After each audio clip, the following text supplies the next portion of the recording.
Bem-vindos a mais um Eucast. É um prazer incrível estar aqui. Hoje estou com dois super convidados. Eu acho que na hora da edição nem vai subir para o YouTube, tão pesado vai ficar esse vídeo. E mais, a gente está aqui na sede da Prime, assessoria de crédito imobiliário.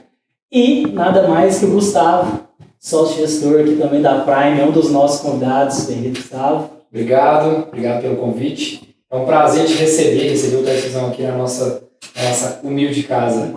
Prazer é nosso te ter aqui na nossa segunda edição do Eucast. Que isso, que satisfação. Bom demais. E o nosso outro convidado é o Tarcísio Campagnolo, grande amigo de longa data. Ele é sócio-gestor da Minas Capital, aqui em Uberlândia. Não só em Uberlândia, né? Daqui a pouco ele vai falar as cidades que eles estão, enfim, sobre a empresa. O Gustavo também.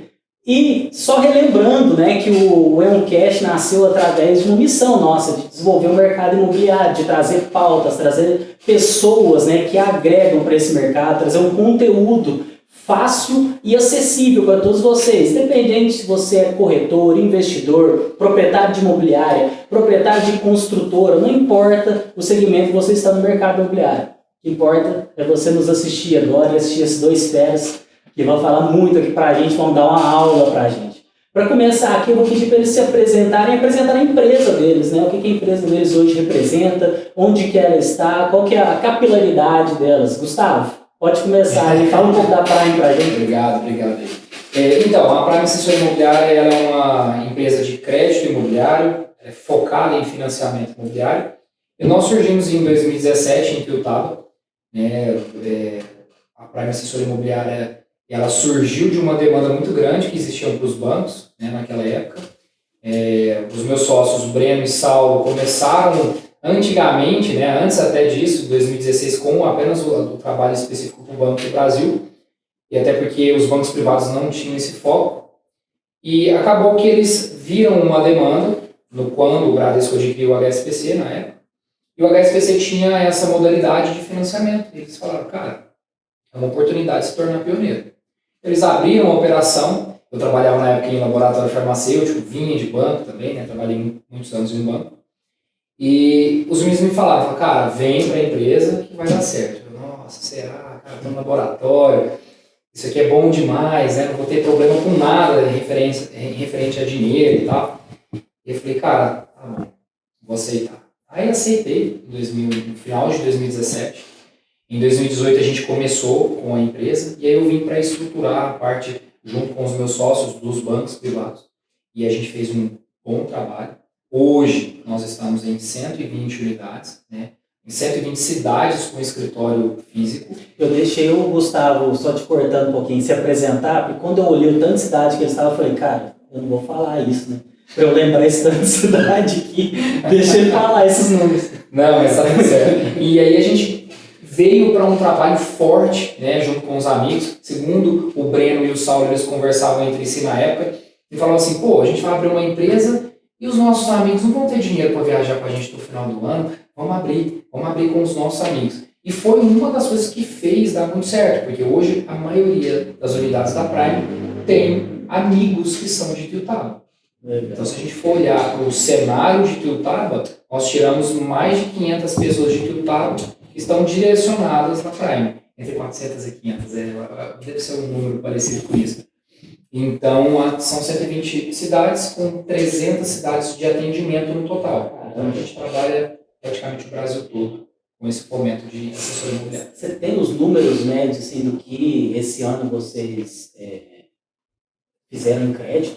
Olha, em crédito, a gente entrega, hoje nós somos o primeiro em financiamento do Brasil pelo Bradesco, o primeiro em financiamento do Itaú também, na parte de crédito.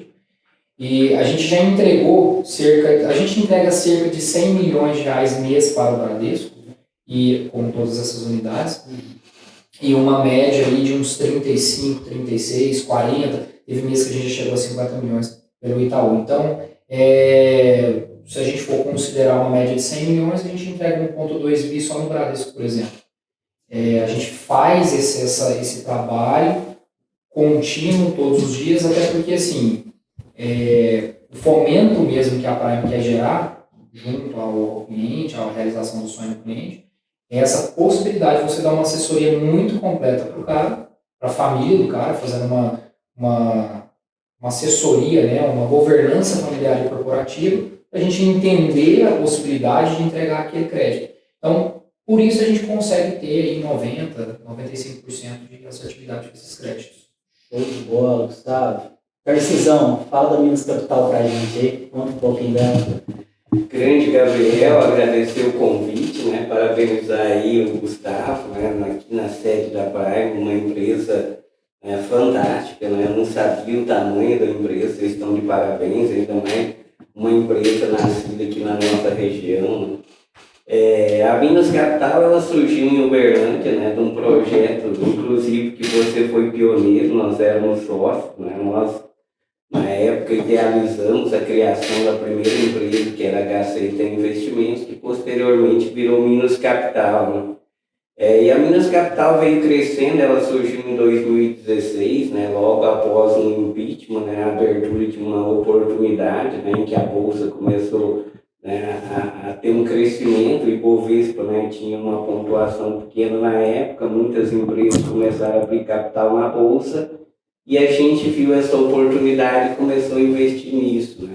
A Minas Capital é um escritório, né, que é vinculado a XP Investimentos, né, surgimos em Uberlândia, expandimos para São Paulo, Uberaba e Goiânia, né, então hoje a gente tem aí em torno de 60 colaboradores com a gente, que são sócios nossos, né, que a grande parte é assessor comercial, né, que fica com a gente, e estamos aí chegando na casa dos 3.000 clientes ativos, né, uma empresa que surgiu em Uberlândia, um orgulho muito grande esse crescimento nos últimos 5 anos, né, e a gente está só no começo. Que isso, sensacional, hein? Tarcísio, você pode falar quanto de custódia vocês têm hoje ou sigiloso? Não é sigiloso, não. Hoje a gente vai chegar na casa, né, entre no máximo no meio do ano que vem, 1 bilhão de custódia, né? Então é um valor bastante expressivo, né? A gente nunca imaginou que a Minas Capital chegasse a esse tamanho, né? Nascido no interior do Brasil, né? Como nasceu a Minas Capital, né? Um escritório aí de 60 metros quadrados, um sonho, né, de investimento em bolsa de valores e ela crescer da forma que cresceu. Então houve N oportunidades que a gente vai comentar aqui, né? Então nós crescemos junto com a XP, né, que é o nosso escritório, né, que é da XP Investimentos. A XP também cresceu muito nesse período, né, muito mais do que a gente, né? Então a gente pegou um embalo dos processos que a XP desenvolveu, né? E a Minas Capital foi no fluxo desse crescimento. Bom demais, cara. Eu tenho maior orgulho de ter participado. A gente foi sócio 3 anos no início, né, da empresa, e ver o tamanho e a proporção que o negócio tomou hoje, cara, é muito legal. Parabéns pelo empenho, por todos esses anos. O que eu posso agregar aqui, que eu fico super feliz, que são 2 empresas que expandiram bem, né? Então, parabéns. Parabéns pelo início também. Bom demais. Vamos lá, aproveitando, Tarcísio, até vou jogar a bola para você primeiro. Vamos começar aqui os nossos bate-papos aqui. Hoje a gente vai trocar uma ideia aqui, pessoal, sobre investimento, sobre mercado, economia. Enfim, a gente vai fazer uma parada dessa parte financeira, fazendo correlação sobre o que tem no mercado imobiliário e também fora do mercado imobiliário. E aí, por isso que eu vou jogar a bola primeiro para o Tarcísio, para a gente conversar um pouco sobre expectativa, né?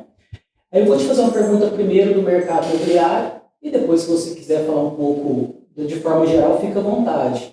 A gente sabe que o mercado imobiliário, se a gente for pegar na história, ele é feito de ciclos, né? Assim como o commodity, como outros mercados. Então, mas isso fica muito nítido, né, nas análises que vocês podem fazer através do mercado de capitais, da bolsa de valores. Você consegue ter esse rastreio, né? Você consegue ter esse lastro para ver esses ciclos funcionando de forma ativa, e vocês sentem isso também, porque como vocês estão ali como um broker, vendo as maiores empresas que representam grande parte desse share de mercado, movimentando ali, tendo baixas, reportando lucro, reportando prejuízo, vocês conseguem ter essa sensibilidade, né? Eu queria que você me falasse, na sua visão hoje, vendo como você vê lá uma Gafisa da vida, uma MRV, uma Zetec, que são as empresas listadas na Bolsa que representam muito o nosso mercado. Como que você vê esse novo ciclo nosso? Que a gente acredita já vem uns 3, 4 anos.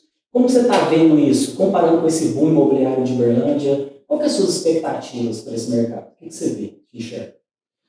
A gente precisa voltar lá no ano de 2008 para 2009, né, que foi o primeiro grande ciclo do mercado imobiliário, né, que houve um grande crescimento ali de 2009 a 2012. Né. Depois, a taxa de juros também começou a subir na época, a taxa Selic, e aí a gente teve uma retração nesse mercado. E com a pandemia, logo após a pandemia, com essa queda forte na taxa Selic, né, que teve, a taxa Selic chegou a bater por volta de 2%, então o que acontece? Né? Houve uma oportunidade muito grande para essa área do mercado imobiliário. O mercado imobiliário ele vinha numa retração forte, né, que veio, nós estamos falando aí que ficou entre 7 e 8 anos o mercado mal e mal corrigindo a inflação. Né? E a partir de 2020, né, voltou um super ciclo do mercado imobiliário, claro, nem se compara com o que aconteceu lá de 2009 a 2013. Isso impactou principalmente a questão do emprego no Brasil, né, porque a construção civil hoje é praticamente a área que mais emprega pessoas. Então, principalmente por não demandar uma mão de obra tão qualificada, né, então, e o Brasil, né, o Brasil vinha de uma forte alta no desemprego, né, então a construção civil sendo fomentada, né, ocorrendo um novo boom desse mercado, como ocorreu ali por volta de 2020, taxas de juros mais baixas, né, as pessoas elas quiseram melhorar um pouco de vida, então quem morava num apartamento quis buscar uma casa, quem morava numa casa quis buscar uma casa melhor. Né, a oferta de crédito melhorou, né? Então, cara, isso fez com que, né, o mercado voltasse a crescer. E a gente sente isso bastante no nosso setor, porque você começa, né, nós sentimos lá na ponta, porque você começa a ver alguns saques, né? E aí você pergunta para o cliente, pô, você está sacando dinheiro, qual que é a finalidade desse investimento? Não, pô, eu vou investir no mercado imobiliário. Aí você oferece algumas oportunidades de crédito para ele, que a gente também tem essa área de crédito lá. Né? E aí os saques começaram a aumentar, né? E aí a área de crédito começou, né, a se fomentar cada vez mais dentro do nosso negócio. E o que a gente nota é que se não fosse essa alta forte na Selic, né, porque o Banco Central brasileiro ele se antecipou, né? Ao contrário de outros países, né, tipo os Estados Unidos, a própria Europa, eles demoraram um pouco mais a subir a taxa de juros deles. Nesse sentido, o Banco Central nosso foi muito inteligente. Ele notou que a inflação, né, ela fugia um pouco do controle, ela fugia da meta. Né? E aí o que o Banco Central fez? Ele antecipou uma alta de juros. Né? Então nós já estamos aí, né, chegando praticamente num teto da Selic, a 13,75. Né, falam-se numa Selic a 14,25, né? Vai depender muito de como que vai ser essa inflação, né? Mas essa antecipação do Banco Central foi muito importante, né? Então, só que isso, em contrapartida, ele impacta, né, o setor do mercado imobiliário, né? Então, a gente nota que você vem de um ciclo de forte demanda, né? Você tem novos lançamentos, você tem uma série porque vem um planejamento todo em cima disso, e aí essa antecipação na taxa de juros pode vir a impactar o mercado imobiliário. Vai depender tudo agora do próximo governo com novas questões de crédito. Então, eu vejo isso. Então, agora existe como uma incógnita, né? Será que a taxa de juros ela tende a impactar o setor? Certíssimo. A gente tem no relatório Focus, pelo menos o último, né, que uma expectativa de Selic em 2023 de 11,25, né? Então, eu queria fazer essa pergunta para você, Tarcísio, porque ao mesmo tempo que a gente tem 1 milhão de especialistas no mercado, né, cada um fala uma situação, a gente vivendo essa incógnita maluca, mas ao mesmo tempo acompanhando que o mercado de 2023 e 2024 a gente ainda vai poder ter uma série de vendas de lançamentos, até porque você também comentou uma coisa que eu vejo todos os dias aqui, que são incorporadores que já têm um planejamento gigante. Né? Você pega o Uberlândia, por exemplo, que é uma cidade que assim, cara, é um celeiro de produções isso aqui. Isso é uma loucura, o Uberlândia é uma loucura. Uma das cidades que, assim, juro para vocês, eu vejo gente fazendo blindagem patrimonial, o cara comprando, tirando alguns milhões para comprar imóveis, o cara comprando imóvel financiado, muita coisa de alto padrão. Então, assim, eu queria te perguntar em relação ao que esses especialistas vêm comentando, cada um comenta uma certa coisa. Há possibilidade do ano que vem a gente ter um aumento maior da taxa Selic, por conta de questões governamentais, que, por exemplo, ontem o novo presidente, né, que vai assumir em 2023, ele está em Brasília para negociar essa quebra do teto de gastos, a PEC. Você acha que isso pode impactar uma nova inflação ou um aumento de taxa Selic? Como é que isso poderia acontecer? Porque isso é igual você falou agora, isso vai impactar diretamente o nosso mercado imobiliário, e se impactar ainda mais, a gente não pode sofrer uma ruptura ainda maior. Isso. Primeiro, Gustavo, assim, quando se fala em mercado imobiliário, a gente não é um mercado qualquer, né? Então é o principal mercado hoje, né, que movimenta a economia, né, nessa questão da construção civil, né? Um mercado que tem uma representação muito importante no PIB brasileiro. Então o que acontece? A gente tem que sempre olhar que o mercado imobiliário ele tem ciclos muito mais longos do que outros mercados, né? Então nós estamos falando que o mercado, essa taxa de juros de uma possível Selic a 14,25, 14,5, né, ela pode impactar o mercado, mas isso não acontece de uma hora para outra. Né? Então, o fim do ciclo ele não é igual a um ciclo de Ibovespa, né, que pode de uma hora para outra, em 2, 3 meses, o mercado cair, né, e aí você tem uma mudança de tendência, né? O mercado imobiliário demora um tempo maior, né? Então, é que nem você falou, assim, as construtoras elas se programaram com novos lançamentos, né? Mas, consequentemente, pode ser que não seja aquele boom como a gente viu lá de 2009 a 2013, porque o esperado era que acontecesse isso, né? Que nós tivéssemos aí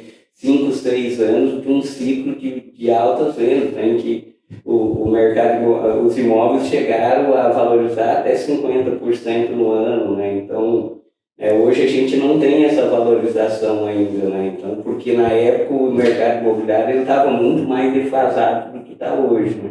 Então, já houve um ciclo lá de 2009 a 2012, 2013, e agora está tendo um segundo ciclo de alta no mercado, né? Essa taxa de juros vai impactar, né? Nós já notamos no mercado americano, né, que houve uma queda no preço dos imóveis, né?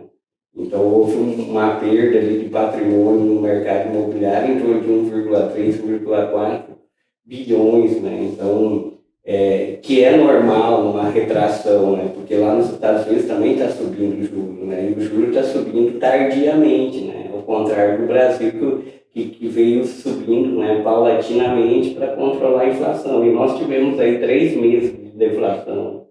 Então isso foi muito importante. Nos Estados Unidos começou a subir o juro rápido, o FED começou a subir o juro rápido. Né? Então lá tem uma retração da Europa também, o mercado imobiliário passou a ter uma retração.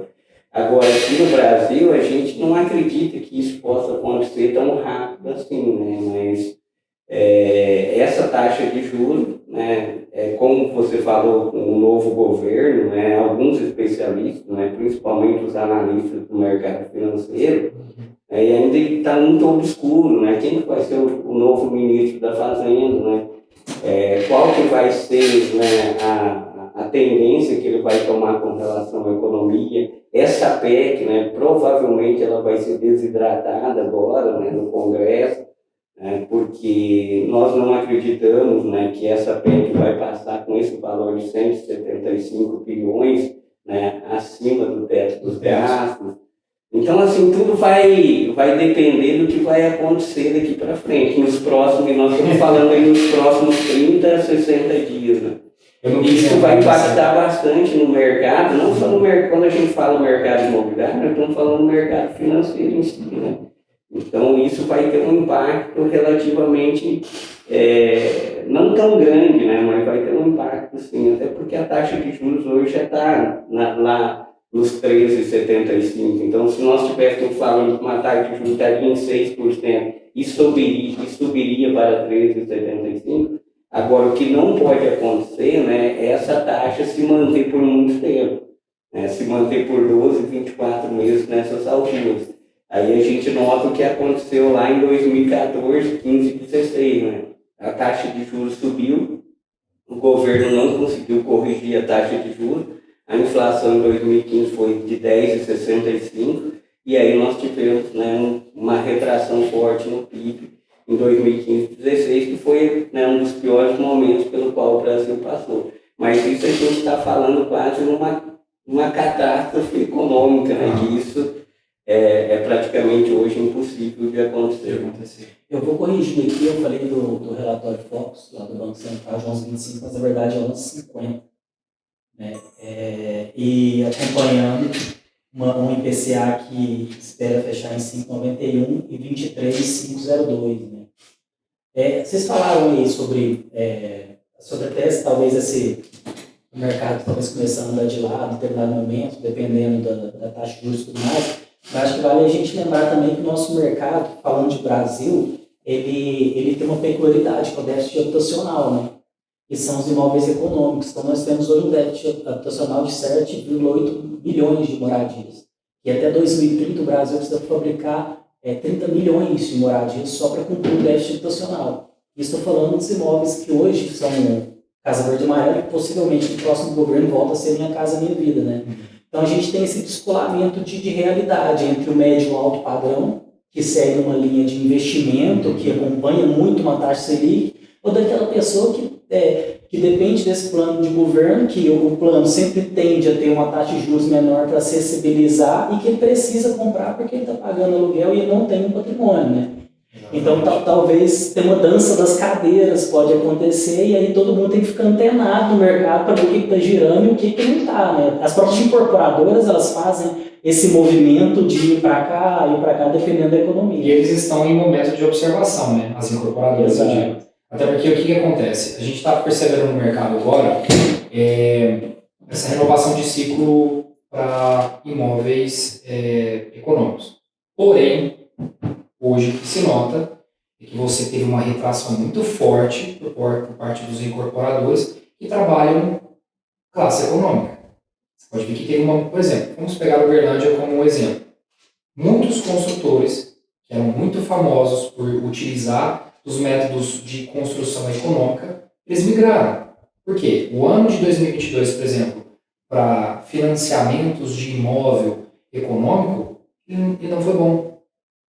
Custo de obra, né? O custo das obras, das áreas eram muito maiores. Não fecha a conta. Não fecha a conta. Os incorporadores veem que, se for me construir alguma coisa nesse terreno, que seja de médio ou alto padrão. E aí, a gente vai notar que no ano que vem, nós vamos sofrer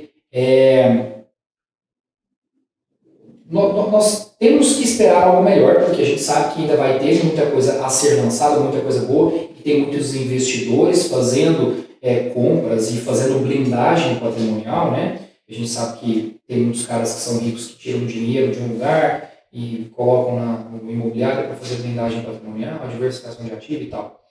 Mas nós temos que lembrar que 75%, uma média de pessoas entre 31 e 40 anos, 31 anos e 40 anos, elas estão 75% desse conglomerado está totalmente endividado com cartão de crédito, cheque especial, com boleto, com pagamento de imóvel, com pagamento de carro. E essa família, esse cara, essa moça dona de casa, esse cara que é dono de casa, eles vão tentar trabalhar essa sobrevivência nesse ano de 2023 e início de 2024. Então você tem uma fatia de econômico e médio padrão que vai lutar o ano que vem para poder sair dessa questão de sobrevivência. Porque o endividamento que se fez em 2019, 20, 21 está ecoando agora. Principalmente porque a gente passou por uma pandemia também que foi muito drástica em algumas situações. Teve gente que perdeu emprego, teve gente que teve que custear uma casa e não podia sair de casa, por exemplo. Mas não estou entrando em searas políticas aqui, por favor. Só falando em questões de realidade mesmo. Então, a partir do ano de 2023, a gente vai ver pessoas da classe econômica e médio padrão tentando economizar para poder realizar alguns pagamentos e quitações. O cara do altíssimo e AAA, né, ele vai estar tranquilo. Ele está vendo a oportunidade que vão surgir oportunidades, inclusive no mercado financeiro. Exatamente, para poder fazer investimentos melhores. Então, você tem que saber surfar essa onda e saber entender. É o que as incorporadoras, na minha opinião, elas estão fazendo agora, né? E aí, bom, eu imagino como que está a cabeça, né? Porque agora a gente está vivendo expectativa, igual você disse, né, Tarcísio? Então são 30, 60 dias aí, todo mundo buscando informação para tomar decisão. Então sai das incógnitas. Exatamente. Vai ser um período interessante nos planejamentos de todo mundo para o ano que vem, né? O Tarcísio comentou sobre geração de emprego do mercado imobiliário. Hoje 10% dos empregos no país vem da construção civil. Então eu acredito que não tem como, ainda mais o estilo de governo, né? Que vai ser o próximo governo, ele visa os olhos para a construção, principalmente da primeira moradia, né? Que é mais o estilo, mas não tem como um país também tirar os olhos de um vetor que é vetor de desenvolvimento, né, Tarcísio? O que você acha sobre isso? Eu acho que, na realidade, o que acontece, né? Quando você investe nesse setor, né, você consegue impactar outros setores, né? Então, é quase impossível, né, o governo ele tirar os olhos desse setor, ainda mais que sempre foi uma bandeira do governo que vai assumir a partir de agora. E a gente vê, na época, a questão dos subsídios, né? Então, eu acredito que se for investido mais nessa questão de subsídios, principalmente para a questão da Minha Casa Minha Vida, né, que vai ser provavelmente o novo nome, né, vai voltar o nome. Eu acredito que esse setor pode ter um crescimento expressivo, né? Ainda mais que hoje, que nem você falou, nós temos aí um déficit habitacional muito alto, em torno de 7,5 milhões de unidades. Né? E aí, quando entra hoje nessa área do investidor, né, o investidor e o próprio especulador, né, o especulador ele tem um papel muito importante nessa questão do mercado imobiliário, porque ele dá liquidez para o negócio, né? Então, quando ele pega e investe no setor, o setor realmente começa a ter mais demanda do que oferta, né? Porque ele entra com dinheiro e ele dá liquidez para o negócio. Né? Em contrapartida, né, você, quando começa a especulação imobiliária muito alta, como ocorreu aí, os imóveis praticamente dobraram de valor, você pode falar mais disso do que eu, você começa a jogar as pessoas menos privilegiadas para a periferia, né? Então você começa a levar a população cada vez mais para a periferia da cidade. Então, por exemplo, Uberlândia hoje, né, é uma cidade que tem em torno de 35 quilômetros, né, de uma ponta a outra. E aí você começa a dificultar também a questão da logística, a questão dos serviços públicos de limpeza, saneamento, água, esgoto, toda essa parte. Né? Então, a especulação imobiliária ela tem uma vantagem que é da liquidez. Por outro lado, ela joga a população, né, menos privilegiada cada vez mais para a periferia. E aí você começa a criar esses espaços vagos na cidade, né? Então aqui, eu acho que deve ter em torno de 80, 90 mil terrenos vagos na região central aqui, né? Então precisa repensar essa questão do aproveitamento, né? Cada vez mais, né, nessa questão desses terrenos, né?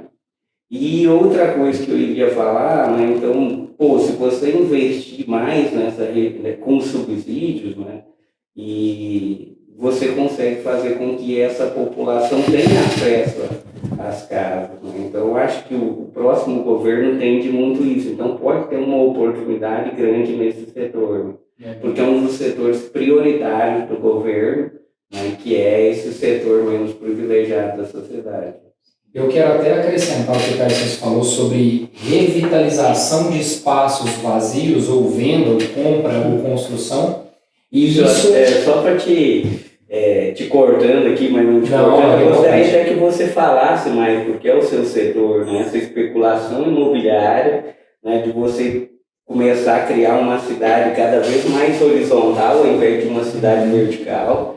Que eu acho que precisa estudar muito essa questão das cidades, né, dos espaços públicos, porque quando você cria uma cidade vertical, né, é muito mais fácil, né, para o atendimento, né, do setor público, né, levar tudo que tem de melhor, né, que a prefeitura pode levar para uma cidade, do que uma cidade em crescimento horizontal. Nós estamos falando que o Uberlândia cresceu muito em quilômetros, né, nos últimos 3, 4 anos. Daqui a pouco nós temos uma cidade de 70 quilômetros de uma ponta na outra, né? Porque a população começa a ir cada vez mais para a periferia, escapando um pouco da especulação imobiliária.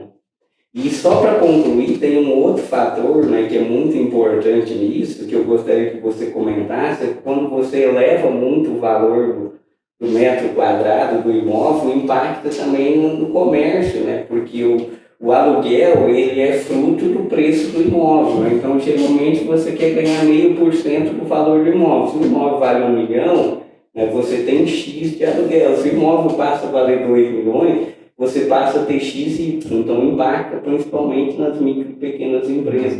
Eu não sei se era interessante eu puxar para esse setor, mas é interessante a gente conversar sobre isso. Claro, claro. E, então, Tarcísio, eu até agradeço pelas validações. Em relação ao que eu estava falando para vocês sobre essa conclusão aí do que pode ser feito ou não em relação a alguns imóveis, terrenos, cara, Uberlândia, por exemplo, é uma cidade que tem recebido novas construtoras e incorporadoras já faz um tempo. Isso a gente sabe muito bem. Só que o que está acontecendo com essas incorporadoras é que, e eu converso bastante com elas, né, assim, a gente vê que há uma certa disputa por certas áreas. Quem está ganhando mais com isso é o especulador, que era dono daquele imóvel. No Uberlândia está acontecendo muito isso. Pessoas que já eram muito ricas estavam ganhando mais dinheiro porque estão vendendo para grandes incorporadoras. Mas em contrapartida, se tem grandes investidores em Uberlândia que vão comprar esse imóvel, vai surgir lá. Então pagar caro no terreno não é problema. Só que o que eu tenho visto é que existem bairros clássicos aqui em Uberlândia, por exemplo, o Martins, o Fundinho, quais os exemplos de bairros que vocês acham clássicos? O Caraíba. Então, o que está acontecendo?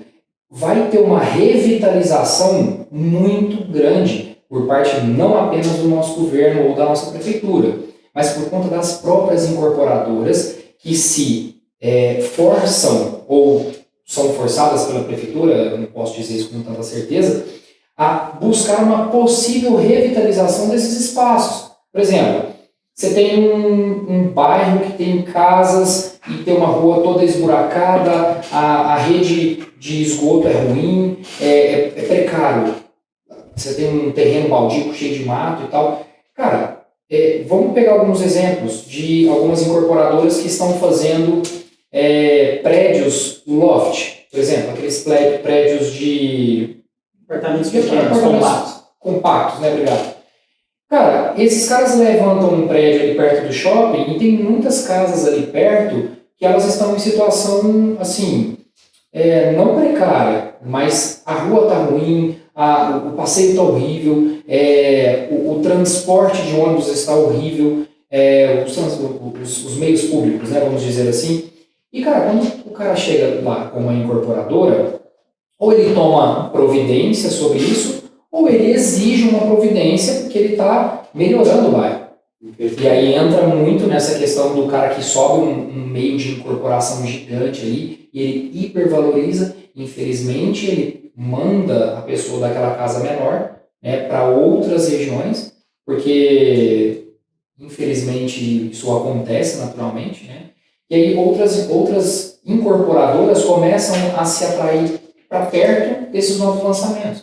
Você pega o shopping, o Uberlândia Shopping, aqui eu não sabia, a gente tem uma demanda em Uberlândia, por exemplo, de cerca de mais de 10 mil pessoas que procuram hotéis ou Airbnb todos os dias aqui, como representantes de laboratórios. Então, o Uberlândia tem um negócio muito forte. Exato. Então, por exemplo, você pega o bairro do shopping. Cara, você vai ver uma mudança gigante acontecer ali. Vai ser bizarro o que vai acontecer ali. E com isso, com essas mudanças, com esses preenchimentos, a gente vai ver uma transição de tecnologia também muito grande. Algo que possa ser diferenciado para trabalhadores, mais postos de trabalho, uma revitalização no bairro, eu não sei. Mas a gente percebe muito isso, sabe? E em relação ao que você tinha me perguntado, o Tarcísio, em relação a levantar... Como é que você tinha me perguntado? Por exemplo, toda vez que o imóvel aumenta, impacta também no preço. Exatamente, é mais ou menos isso que eu tinha conversado com você. A gente pode ver a Zona Sul, cara. A Zona Sul de Uberlândia. Eu estou focando muito em Uberlândia porque são exemplos que a gente vive, né? Então, a Zona Sul aqui de Uberlândia, cara, olha o que aconteceu aqui nessa cidade para cá, na rua onde a gente está agora, é loucura. E tende a crescer cada vez mais. Eu só espero que, para os próximos anos, a gente tenha uma prefeitura, igual a gente está tendo agora, que é muito focada em partes estruturais, né? E que expanda de forma inteligente a nossa cidade, para que boas incorporadoras possam fazer bons trabalhos aqui. E que cada vez mais a gente consiga mais progresso na cidade de Uberlândia.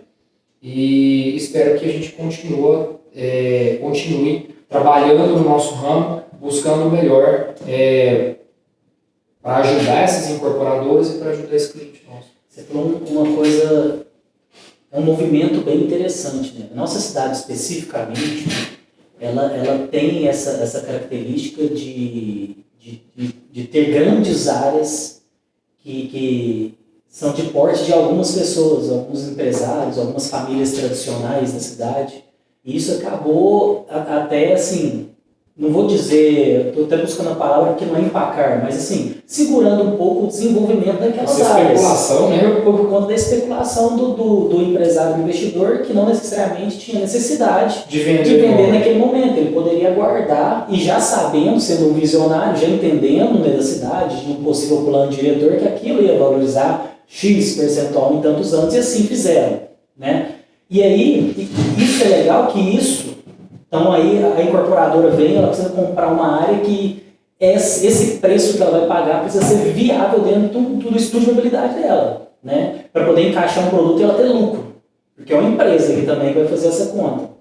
Muitas vezes não dá, porque o especulador está pedindo muito na área. Não fecha a conta para ele para lançar um produto que ele acredita que seja a vocação da área para se lançar.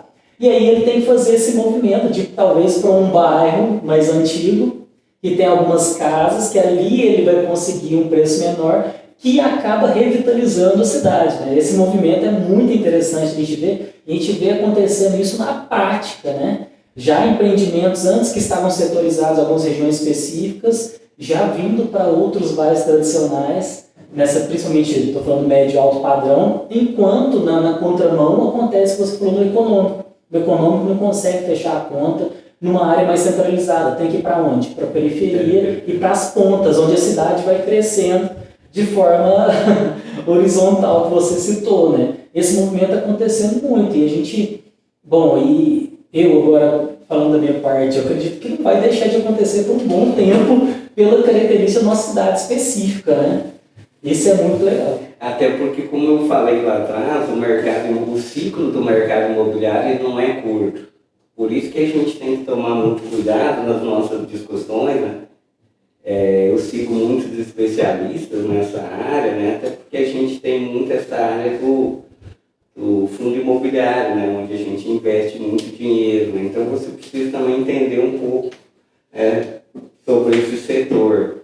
Ele não é um ciclo de curto prazo, né? Então quando você fala que o setor ele pode vir, né, a andar de lado, né? Não é nem cair, é andar de lado, e se andar de lado ele pode levar 2, 3 anos, né? Então você ainda pode colher muito fruto. E a gente está falando de uma cidade, né, que é uma cidade fora da curva, né? Nós estamos trazendo para Uberlândia mesmo, que é onde estão os nossos ouvintes hoje, é uma cidade que ainda tem muito que crescer, né? É uma cidade que tem uma estrutura, né? A prefeitura que ela tem oferecido uma estrutura de uma cidade de primeiro mundo, né? Então, cara, eu acredito que ainda tem muita possibilidade nesse setor, né? Qualquer setor que envolve, né, o mercado imobiliário, né? Então, uma Zona Sul aí que está apenas começando, né? Quando você fala em Zona Sul, que é a cereja do bolo, né? Então, houve o lançamento aí de um loteamento, né? Não sei se pode citar o nome, mas foi vendido numa noite, nem durou, nem esperou o dia, né? Que começou às 3 horas da manhã, quando era 5, 6 da manhã, já não tinham, todos os lotes tinham sido vendidos, né?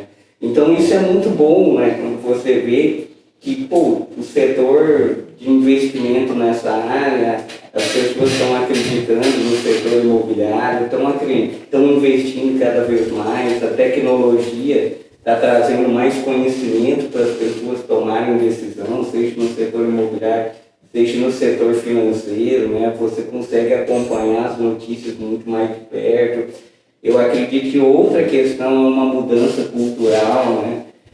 Que o investidor ele consegue ter uma visualização mais de longo prazo, ele não está sendo imediatista. Então, quando ele compra um terreno em Uberlândia, né, seja num loteamento fechado, ou ele faz um investimento com a gente lá em um título público, num CDB, ele já não quer mais um CDB para um ano, ele quer um CDB para 5, 6 anos, né, porque ele já está pensando mais no longo prazo. Isso é uma mudança de cultura, né? Então, quando o cara compra um terreno, uma casa, ele não quer que a casa dobre de valor já no primeiro ano. Claro que se dobrar de valor seria lindo, mas ele já começa a entender que aquilo é um investimento de longo prazo, né? Seus 5, 10 anos, ele vai conseguir, pelo menos, corrigir da inflação e ter um ganho em cima disso, né? Então, o brasileiro ele está aprendendo a investir melhor, né? Quando o Gabriel começou comigo lá em 2016, qualquer tipo de investimento, né, não era bem visto pelo brasileiro. E aí, quando vem esses youtubers têm contribuído, o acesso à informação, né, as tecnologias, hoje você tem no seu celular, aí você consegue acompanhar, né, todos os seus investimentos, né, e lembrando que isso é só o começo, é uma mudança de cultura total do brasileiro. Uma quebra de paradigma gigante. E assim, no mercado imobiliário, o mercado imobiliário tem se beneficiado muito dessas tecnologias, né? Hoje eu vejo propagandas aí no YouTube que você não precisa nem ir lá no imóvel para você conhecer. Você entra no YouTube e você vê por todos os ângulos do investimento, né? Então, cara, isso tende as pessoas acreditarem mais no negócio e investirem cada vez mais. Com certeza. Essa questão de tecnologia no ramo imobiliário vai mudar muito para daqui 5 anos. Assim, obviamente que a gente já sofreu uma alteração gigantesca, né? Hoje você vende imóveis através do óculos VR, né? Você chega lá na frente do terreno, coloca um óculos VR, você vê a sua casa projetada. É um absurdo, né? Você vê a casa projetada, assina um contrato online, aprovação de crédito na hora. É na hora. Vamos falar então dos sistemas de financiamento imobiliário. Cara, o quanto a gente já conseguiu de evolução de 2018 para cá, quantas coisas mudaram. Os sistemas têm ficado mais rápidos, mais robustos. Hoje você consegue a aprovação de um crédito em 45 minutos, porque você tem um link de todos os setores. Você aprova um crédito daqui poucas horas, daqui poucos dias, daqui uma semana você já está emitindo o seu contrato. E a gente tem exemplos de banco aqui dentro da Prime, por exemplo, que o contrato foi emitido em 7 horas. Então, isso é uma mudança muito absurda. O cara não precisa vir aqui para eu imprimir um contrato. Quanto isso já evoluiu? Antigamente, a gente tinha um aculturamento pobre em relação a isso. Porque a pessoa chegava, ela ficava desconfiada do financiamento, ela não queria fazer, ela falava, poxa, mas será que vai dar certo? Então, a gente vê que os próprios bancos facilitaram muita coisa e há uma capacitação muito maior do mercado, e tanto é que a gente vai ter evoluções muito constantes em relação a isso. Então, a tecnologia também atinge tanto a parte de financiamentos quanto a parte inteira de vendas, né? Os CRMs, hoje a gente tem CRM com gamificação. Pô, que negócio legal. Você bateu o level ali, você fez tantas vezes, você ganha as moedinhas e tal. A pessoa fica viciada naquilo. Fora que é gostoso demais, você ganha uma grana boa no ramo imobiliário. Você falou a palavra-chave, o crédito, né? Antigamente as pessoas financiavam uma casa só via Caixa Econômica, né? Hoje você tem uma série de fintechs aí, né? Você vê própria XP Investimentos entrando forte nessa área De crédito, né? Na área de crédito, e você pode ter o seu dinheiro lá, não precisa nem mexer nos seus investimentos, você usa eles como garantia. Então, cara, essa área de crédito, primeiro nós tivemos uma mudança, né, na cabeça e na cultura do investidor, né? Primeiro era ensinar ele a investir melhor, né? Agora ensinar ele a usar esse dinheiro de forma melhor, né? Que aí entra essa parte de crédito. Pô, eu tenho meu dinheiro lá no XP, ou eu tenho meu dinheiro lá no banco, eu não preciso usar esse dinheiro para comprar um imóvel. Eu posso deixar esse dinheiro em garantia lá e pegar um dinheiro, às vezes, muito mais barato, né, do que esse dinheiro está me rendendo para que eu possa fazer um investimento. Eu acho que a revolução agora, dos próximos 3, 4 anos, vai ser na área de crédito. E se essa revolução vier igual veio na área de investimentos, né, então a facilidade de você ter acesso ao crédito. Né? Então as pessoas terem mais facilidade no acesso ao crédito. Aí entra as fintechs, né, com essa facilidade no crédito. Eu acredito que a próxima revolução a vir vai ser na área de crédito. As pessoas terem mais facilidade de ter acesso ao crédito. Se você tem o seu dinheiro lá, você pode deixar esse dinheiro como garantia. Hoje está muito fácil dessa forma. E você pegar um dinheiro, mesmo com as taxas de juros altas, você conseguir pegar um dinheiro, né, muito mais barato. Né? E aí vai impactar todos os setores. Nós estamos falando agora do setor imobiliário, mas a tendência é impactar todos os setores da economia. Né? O acesso ao crédito, o brasileiro, né, sempre teve dificuldade no acesso ao crédito. Você pega as classes menos privilegiadas, né, lá a partir de 2002, 2004, quando começaram a ter as suas primeiras contas bancárias, com redução nas tarifas, que o brasileiro passou a ter acesso às suas contas bancárias e, posteriormente, passou a ter acesso ao cartão de crédito, e aí logo em seguida veio o acesso, né, a você conseguir comprar a sua primeira casa. Só que agora, né, isso tem que se tornar um negócio muito mais popular. Né? E muito mais prático. E muito mais prático e com taxas muito mais, né, acessíveis, né, com subsídios até mesmo em alguns setores. Né? Eu acredito que a revolução do próprio PIX, né, a forma de pagamento, quem imaginou que a gente ia ter essa forma de pagamento que a gente tem hoje, né? Só que não impactou ainda na indústria de crédito. Né? Então a tendência, a XP vem aí com essa mentalidade de trazer tudo que ela trouxe de desperdício para a área de investimentos, ela conseguir trazer para a área de crédito. Né? Então nós acreditamos muito nisso. Né? Então hoje nós estamos investindo muito nessa área PJ, né? O nosso escritório tem aberto, né, inúmeras contas PJ, então está tendo um crédito muito facilitado para a área PJ, mas a tendência, né, é no futuro ter um crédito mais facilitado para a pessoa física e para investimento no mercado imobiliário também. E Tarcísio, eu queria te fazer uma pergunta que eu acho assim, até meio intrigante, e eu queria que você desse a sua opinião. Cara, você acha que a gente tem quanto tempo, ou se isso não vai atrapalhar o nosso mercado, quanto tempo até a gente ter o fator humano desestimulado para fazer atendimentos pessoais? Você acha que isso pode vir a acontecer ou não? A gente sempre vai ter o fator humano junto com a tecnologia. Você acha que por exemplo, a própria XP, os grandes bancos, podem derrubar essa forma de trabalho que a gente tem hoje tão popular e tão aculturada, que é você receber o seu cliente no seu escritório, fazer um atendimento presencial. Você acha que isso pode... eu não falo de você atender o cliente via vídeo, é o fator humano fora de ação. Você acha que isso pode vir a acontecer em relação a partes de crédito em si?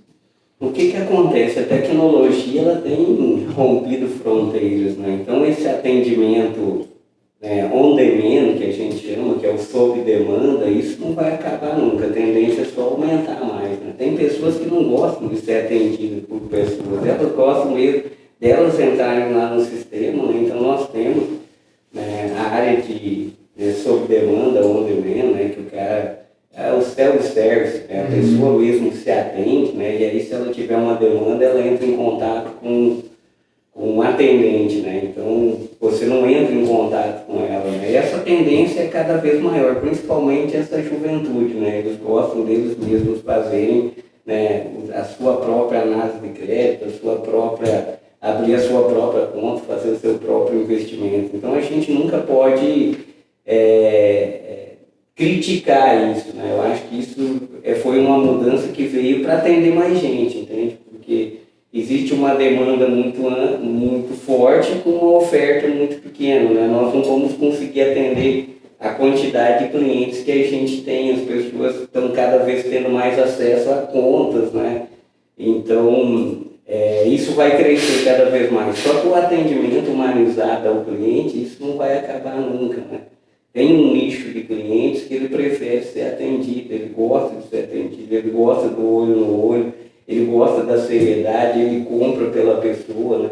Não é só a venda do produto, né? Então, existe uma visão de que o produto é a coisa mais importante, né? Hoje você tem uma plataforma legal, você tem um produto bacana, você tem um produto que dá um desconto bacana, só que, cara, ainda que tem um número de pessoas que preferem um atendimento. E o atendimento, hoje, ele é fundamental na nossa sociedade, né? Você saber atender bem esse cliente, né? Saber valorizar esse cliente, né? Porque, por exemplo, na venda de um imóvel ou num investimento, você está realizando um sonho. Exatamente. A maioria da população brasileira nunca investiu. Né? Nós temos que ser claros nisso, né? Um grande número de pessoas nunca investiu. Está fazendo o seu primeiro investimento. E pode ser um investimento pequeno, de 10 mil reais, 5 mil, R$1.000, né? Para ele é o dinheiro da vida dele, né? Então ele tem que fazer um investimento correto, né? Que ele não tem um trauma no seu primeiro investimento. Mesmo que eu vou comprar meu primeiro imóvel, né? Mas o imóvel lá é um imóvel barato, né? Porque é o dinheiro que o cara tem, é um imóvel subsidiado. Só que ele está realizando um sonho, né? Então, a gente não pode medir todas as pessoas com a mesma régua, né? Então, cara, tem que ter um atendimento. Por isso que o assessor de investimento e o corretor de imóveis, eles são uma parte importante do profissional, né?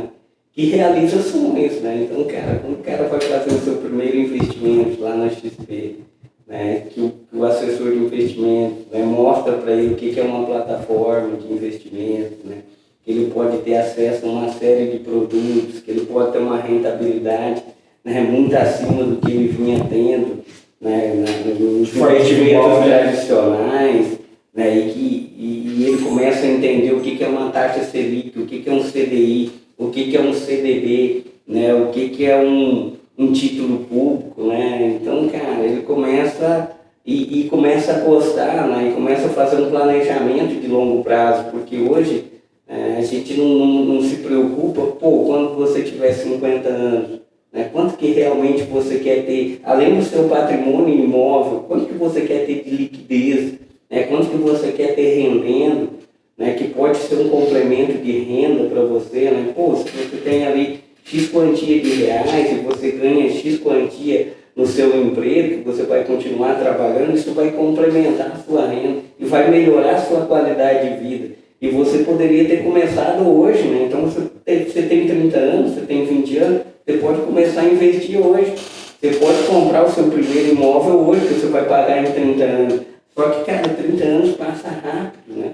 Quando a gente vê, já passou, é um sopro aí, pô, você já concluiu o seu pagamento, seu imóvel, você está morando no que é seu, né? A mesma coisa que o cara, pô, você vai começar a investir agora, pode começar com pequenas parcelas, só que quando você tiver seus 30 anos, seus 40 anos, seus 50 anos, pô, você tem um capital lá que vai complementar a sua renda, né?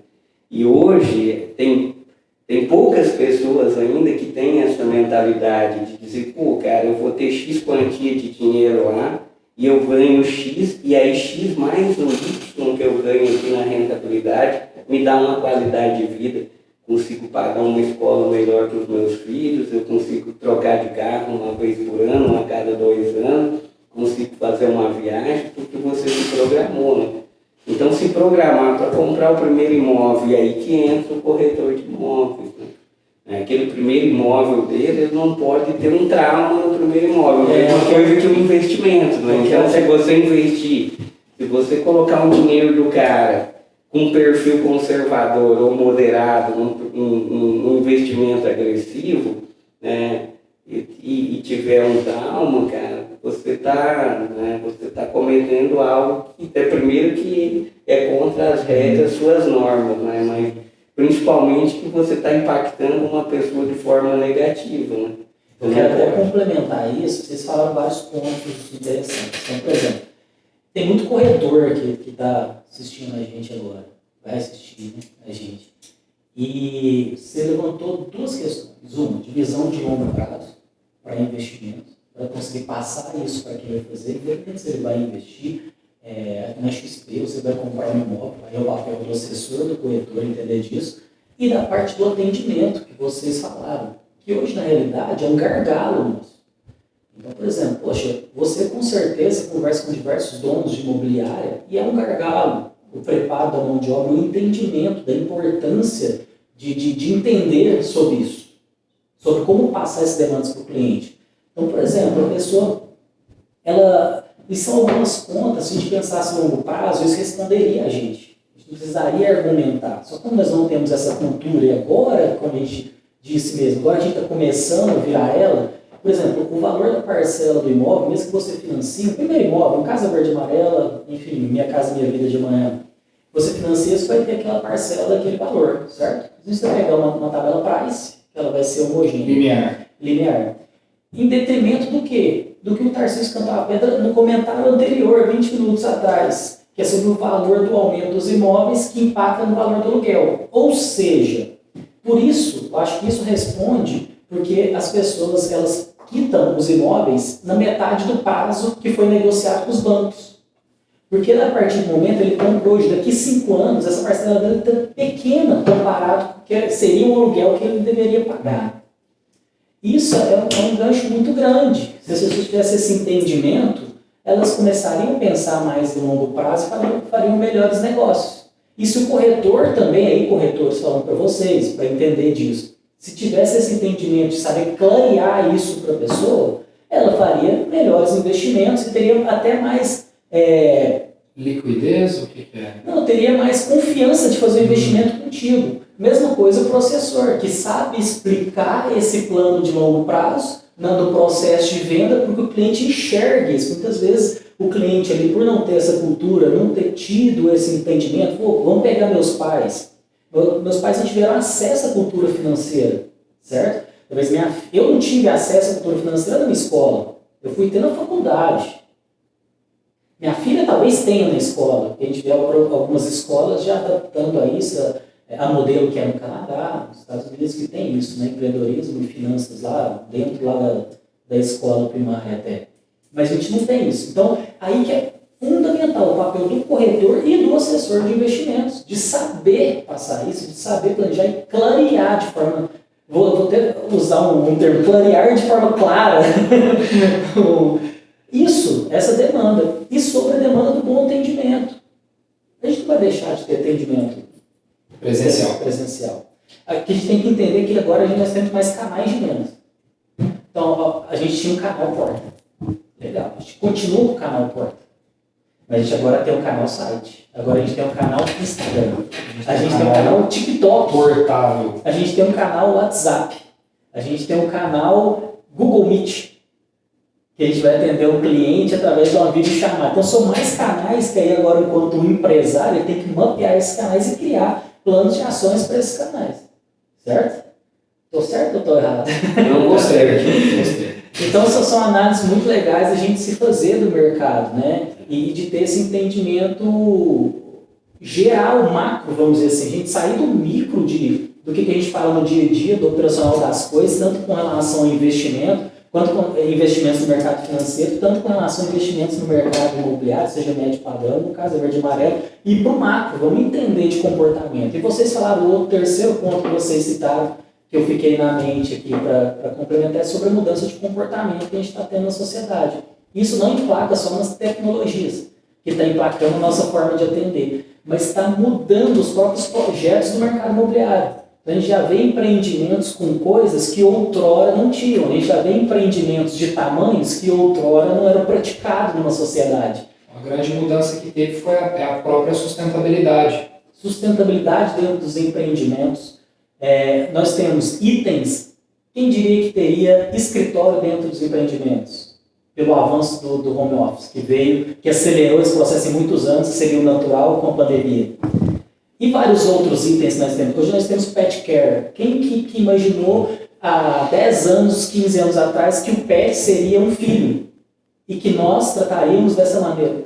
Então são mudanças de comportamento que a sociedade vem passando, que muda a forma de atendimento, que impacta as tecnologias e que impacta nos produtos, que aí o construtor tem que estar antenado para entender essa nova migração que ela está consumindo e até as mudanças da antiga, para poder criar produtos que sejam assertivos para esse novo consumidor, né?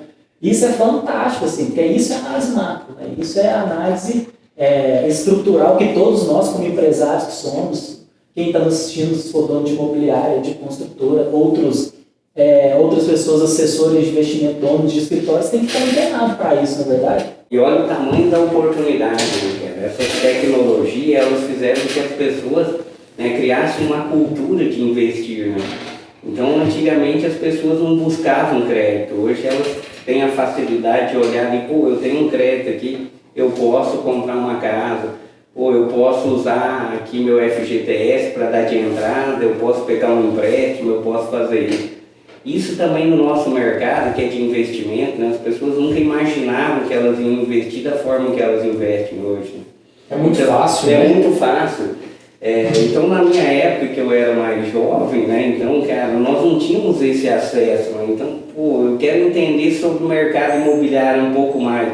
Eu vou ali no YouTube, né? Pego um profissional que entende um pouco da área, eu já tiro... Entra no EUCast. Eu tiro assim, as pessoas iam ter acesso a um bate-papo igual esse, né? Então, assim, existe uma oportunidade muito grande no nosso setor, né? No setor de investimento imobiliário. Para você ter uma base, nós só temos aí em torno de 2 a 3% do share do mercado. 97%, 96, 97% do dinheiro do brasileiro ainda está em banco. Ainda tem muita gente investindo em forma errada, né? Só que assim, a gente não pode também querer atropelar as coisas, né? Nós não podemos querer que de uma hora para outra, né, desapareça esse déficit habitacional. Isso é uma coisa que as pessoas vão entendendo, né, com o tempo. Antigamente existia muito aquele negócio, pagar aluguel ou comprar sua própria casa, né? Cara, hoje você precisa comprar sua própria casa, né? Você precisa ter, quando pega uma taxa Selic em queda, você não pode perder uma oportunidade dessa, igual você fez em 2018, 19 e 20, né, que muitas pessoas saíram do aluguel porque elas estavam antenadas com o mercado financeiro, disseram, a Selic caiu, foram lá na Caixa, né, compraram ou na Caixa ou em outros bancos, né, através de outros lugares, conseguiram adquirir o seu primeiro imóvel. Isso tudo porque as pessoas estão tendo acesso à informação, estão tendo acesso pelo Instagram, estão tendo acesso pelo YouTube. E aí entra o nosso setor, né? Quando você imaginou que um dia uma Prime estaria em 120 cidades e apenas no começo? Quando a gente imaginou que nós, da Minas Capital, teríamos aí 3 mil clientes ativos, né? Com dinheiro, né? E cada vez mais esse semestre agora foi o semestre em que mais a gente abriu conta, né? O que a gente abriu o ano passado inteiro, nós abrimos só nesse semestre. Então, foi um semestre bastante abençoado, apesar de você ter aí eleição e Copa do Mundo. Então, assim, mas é porque isso? Porque as oportunidades vão surgir cada vez mais, né? Então, o cara que está nos assistindo, que ele não tem a sua casa, né? Ele tem que começar a pensar nisso. Se ele não faz investimento, ele tem que começar a pensar nisso. Porque quanto antes ele começar a fazer esse tipo de investimento, né, lá na frente ele começa a colher os frutos. Porque as pessoas que fizeram esse tipo de investimento em 2008, quem começou a investir com a gente em 2016, né, hoje, né, já tem uma carteira de produtos lá dentro, tanto em renda fixa quanto em renda variável. Né? E por quê? Porque ele começou lá atrás. Então, quem não investe ainda tem que começar a investir. Né? Nós temos que cada vez mais falar para as pessoas, falar na nossa família. Né? Então, quando você está numa roda de amigos, de familiares, por que você não investe ainda? Porque todos têm condições de investir. Você pode começar com R$10 no título público, como você pode começar com R$1 milhão. O importante é você começar. Essa questão da casa, né? Quanto antes você começar a olhar, quanto antes você começar a olhar crédito, se preparar para isso, porque você, é uma decisão que você vai se endividar, como você falou em endividamento, um dos problemas lá em 2015 e 2016, que grande parte das famílias estavam com a renda comprometida, e quem não estava com a renda comprometida, né, estavam com alto índice de endividamento, né? Por quê? Porque houve o boom do mercado e as pessoas elas não se prepararam para isso. Elas se embriagaram com o crédito. Né? Só que agora a mentalidade das pessoas está um pouco diferente. Né? Elas têm mais conhecimento sobre o assunto. Né? Por exemplo, então quando você vai fazer um processo da compra de uma casa, do próprio investimento, é um negócio que você requer um planejamento. Né? Então, você tem que se planejar para isso. Então, quanto antes você começar a se planejar, e falta muito isso, né? Ainda falta na nossa cidade, aqui falta falar mais sobre investimento nas escolas, nas faculdades, falta mais falar sobre essa que agora que eu tenho visto nesses últimos 3 anos, as incorporadoras fazendo cada vez mais eventos, levando isso, cara. E assim, novos corretores entrando no mercado, e tem que profissionalizar esse pessoal para eles chegarem lá e entenderem o perfil do cliente, não venderem um imóvel errado para o cliente, né? Oferecer algo certo, no local certo, para que esse cliente possa ter uma experiência positiva.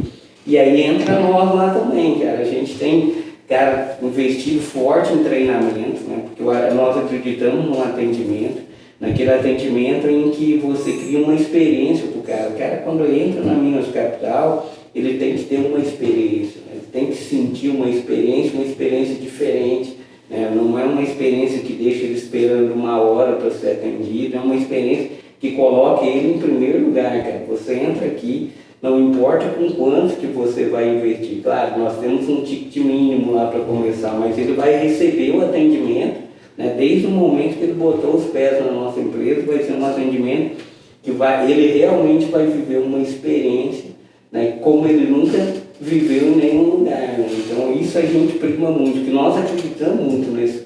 A assessoria de investimento, ela surgiu do atendimento, né? Não foi nem só do produto, não foi só da plataforma, foi do atendimento do assessor. O assessor, né, que foi a peça fundamental, né, em trazer as pessoas para dentro do negócio. Né? E para essa expansão, né? E para a própria XP que usou isso de estratégia, né? Os assessores, os agentes autônomos de investimento, para poder... A valorização. A valorização. Porque a maioria das empresas na época estavam tirando os assessores fora, né?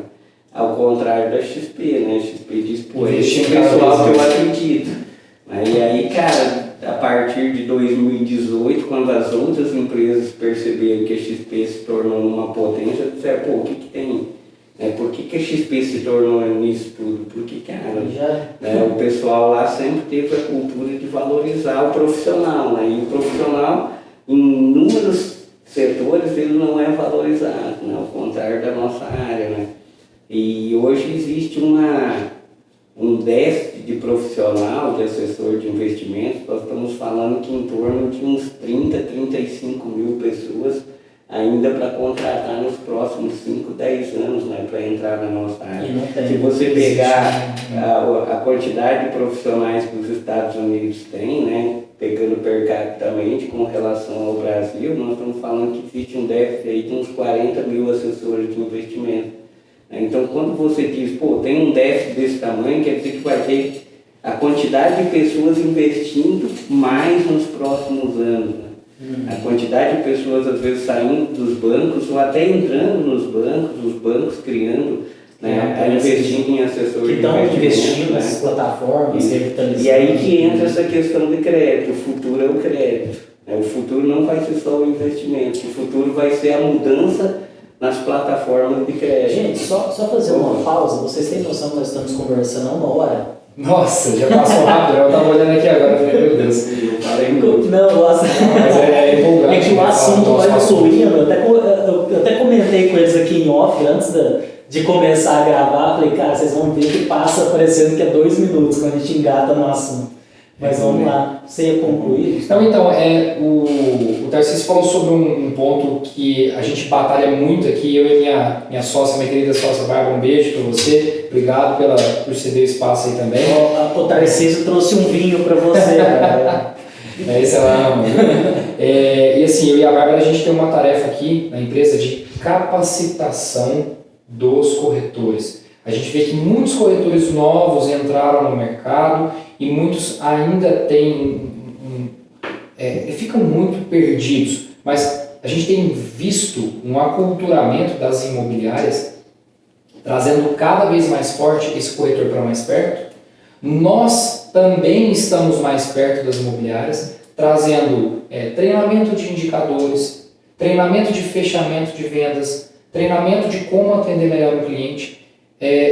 Nós temos uma facilidade de atender os clientes aqui dentro hoje, por exemplo, falando sobre crédito de financiamento imobiliário, que traz uma capacidade de fechamento de negócios muito legal para o corretor, por exemplo. Então, eu e a Bárbara, a gente está fazendo parte desse aculturamento, sabe? E a gente fica tão feliz porque as coisas mudaram tanto de quando a gente começou aqui no Uberlândia em 2018 para cá, que hoje a gente criou uma referência. O Tarcísio é uma referência em investimentos. Eu não conheci o Tarcísio pessoalmente, eu nunca tinha conversado com ele, mas eu achei super legal porque ver ele aqui dentro da minha empresa hoje, porque eu sempre escuto, putz, Tarcísio, não sei o que, Tarcísio. Então assim, ele é uma referência, o cara o cara tem peso no mercado. E a gente também escuta isso sobre nós, sobre atendimento, sobre como a gente pode estar criando esse respeito. Então, eu faço parte dessa troca de culturas. Isso me deixa extremamente feliz. E eu agradeço até a fala de vocês em relação de que isso vai se perpetuar por mais tempo. E, putz, cara, isso é sensacional. Eu quero viver esse mercado de crédito o resto da minha vida. Eu sou apaixonado no que eu faço. Então, eu acho que tanto eu quanto os meus sócios, esse enraizamento que a gente criou por 120 cidades, caras, que sejam 80 cidades que tem amigos que a gente acaba expandindo com outras pessoas, mas, cara, o tanto de pessoas que a gente pôde beneficiar nisso. Então, hoje eu fico muito feliz dessa troca, desse aculturamento, tanto para o corretor, quanto para o assessor de crédito, quantas parcerias de crédito imobiliário não existem, certo? Então, assim, eu fico muito feliz. Eu fico muito feliz de estar participando desse mercado e, para mim, crescer é a única opção. Né? Crescer é a única opção, gostei dessa frase. Gente, eu acho assim, eu queria parabenizar vocês, e não à toa, quando eu estava pensando lá, eu pensei nessa temática para a gente falar de finanças, investimentos e crédito, eu pensei em vocês dois, entendeu? Porque, na minha opinião, realmente são pessoas que são referência aqui na nossa cidade e nada melhor do que trazer essa referência para cá. E eu acredito que vocês dois são pessoas que trabalham e que estão trabalhando, na verdade, ativamente para essa mudança de cultura que a gente tem. Então, assim como outros também que têm trabalhado, mas vocês são peças fundamentais para ajudar a mudar essa cultura, já colhendo alguns louros já de um trabalho que vem sendo feito, já começando a ver aí boas respostas no mercado em torno disso. Queria agradecer vocês, vou precisar terminar, infelizmente. Se deixar, a gente fica aqui na gravação umas 2 horas. Acho que a gente vai terminar o take e continuar conversando aqui. Mas queria agradecer vocês pelo tempo destinado, pela amizade e parceria de fazer mais essa edição do Leoncast, que foi novamente sensacional, assim como eu tinha pensado, e realmente foi. Obrigado por vocês, pela participação de estar aqui com a gente. Eu agradeço muito. Volta mais vezes aqui na nossa casa e vamos fazer novas edições aí. Com certeza. Tá, estão convidados. Obrigado. Valeu. Valeu, Tercizão. Um abraço, gente. Fica de olho também nas nossas redes sociais, nosso Instagram, que é uninteligência.br. É o nosso canal do YouTube, que vocês já estão aí. Faz o seguinte, não só vem e assista o vídeo, também vai lá, segue a gente aí, ativa o sininho do canal para você ver mais conteúdos como esse, nós vamos gravar diversas temáticas, enfim, muito conteúdo top, com pessoas top, como vocês viram hoje, vou ter daqui para frente, é só você estar antenado. Valeu, muito obrigado, até a próxima.